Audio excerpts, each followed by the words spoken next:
Hello everyone, my name is Arjun and today we are going to talk about electric vehicles. So yes, this is my video after 5 months. It's a good one. Hope you all like it. How it all started. From the beginning, it was known that oil was a renewable source and one day or another it had to be replaced as it was hazardous to environment and exhaustible. In the current times, there is a lot of pollution due to gas guzzling vehicles. In the recent years, electric vehicles have gained much attention and seems the best alternative option. With electric vehicles being more and more effective, can they replace the traditional engines? Let's see how do EVs work. EVs have 90% less moving parts than an internal combustion engine. Here's a breakdown of the parts that keep an EV moving.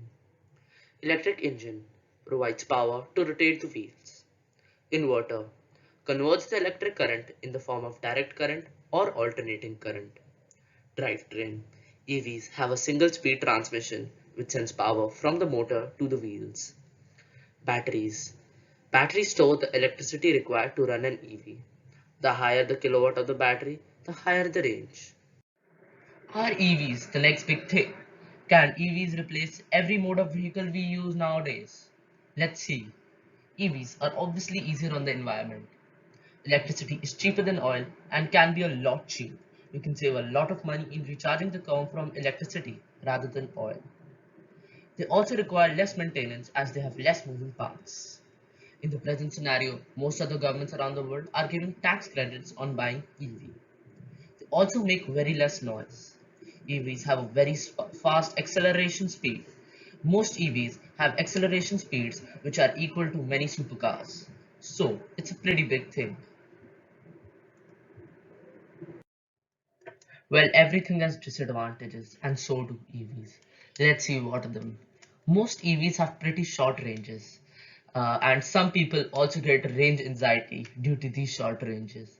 But the EV ranges are, but the EV range is continuing to improve, with figures spanning 110 miles to 520 miles. Also, the recharging can take a while. If you're in your home, the recharging can take 8 to 10 hours in a normal charger, but the superchargers can charge the car in 2 to 3 hours. They're also a large initial investment as the parts of EVs are less in demand than of the normal cars. Charging station availability is also inconsistent. Nowadays, many EVs are coming from cheap rate to luxury ones. Let's see the ones which had a greater impact.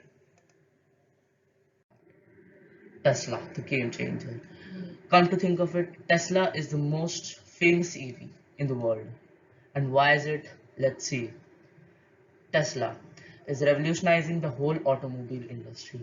Tesla cars are known for safety, sleek interior, acceleration speed, and its famous autopilot. The Model S became the fastest production car in the world in 2016 with acceleration speed from 0 to 60 miles per hour in 2.4 seconds. That's the acceleration speed I was saying in the previous slide. Today, Tesla is considered the pioneer for electric vehicles worldwide. So, EVs are of many types. Let me explain it to you. So, the main EV is plug-in electric. These are the normal EVs which we are mainly talking about. This means that the car can run purely on electricity and get all their power when they are plugged into charge. They don't produce emissions at all. The next one is a very good concept which I like. It's plug-in hybrid. These mainly run on electricity but also have a traditional fuel engine so you can use petrol or diesel too. If you will run out of charge, the car will switch to using fuel. When it's running on fuel, this car will produce emissions, but when running on electricity, they won't. Plug-in hybrids can be plugged into an electricity source to recharge their battery. These types of EVs are not yet available in India and are very rare. Now, let's see the most common EV, hybrid electric. These run mainly on fuel like petrol or diesel, but also have an electric battery, which is recharged through regenerative braking. These cars cannot be plugged in into an electricity resource and rely on petrol and diesel for energy.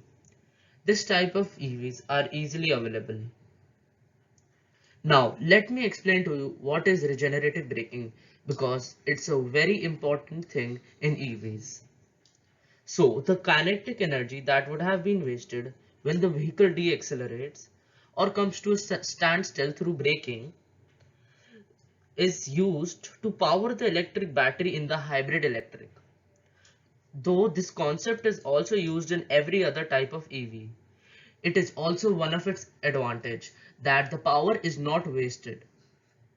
As you can see here in the picture, it thoroughly explains the three types of EVs.